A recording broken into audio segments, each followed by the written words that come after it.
আমাকে অনেকেই প্রশ্ন করেন যে আমার তো অনেক বয়স হয়ে গিয়েছে, আমার তো 50+ বয়স, আমি কি শিখতে পারবো?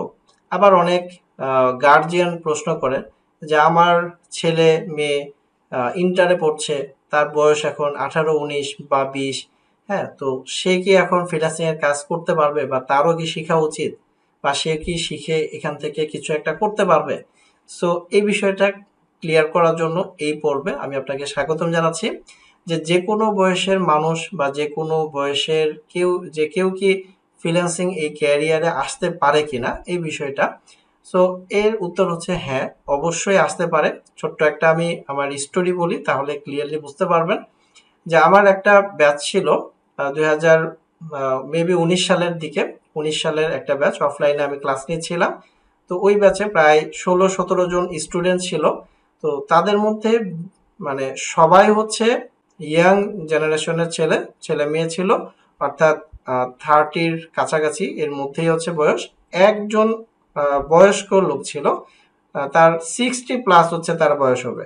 ওকে, তো মজার ঘটনা মানে মজার যে বিষয়টা সেটা হলো যে এই ব্যাচটা যখন শেষ হওয়ার পরে এদের এই ব্যাচ থেকে একজন মাত্রই মানে খুব অল্প সময়ের মধ্যে ফ্রিল্যান্সিংটা শুরু করতে পারে, আর সে হচ্ছে ওই 60+ ওই মানুষটাই। ওকে, তার মানে যাদের বয়স কম তারা তো অবভিয়াসলি পারবে, অবভিয়াসলি শিখতে পারবে। এবং পড়াশোনা যখন করছে, পড়াশোনার পাশাপাশি এটা শেখাটা সবচেয়ে বেস্ট। কারণ পড়াশোনার এই সময়টাতে মানসিকভাবে ইনকামের যেই মানে যেই পেরেশানিটা বা চাপ, এইটা যখন থাকে না, তখন সে কিন্তু খুব আরামসে এই জিনিসটা শিখতে পারে। আমার সাজেশন হচ্ছে স্টুডেন্ট যারা থাকেন, মানে স্টুডেন্ট লাইফটাতে যদি কেউ শিখতে পারে তাহলে এটা সবচেয়ে বেস্ট।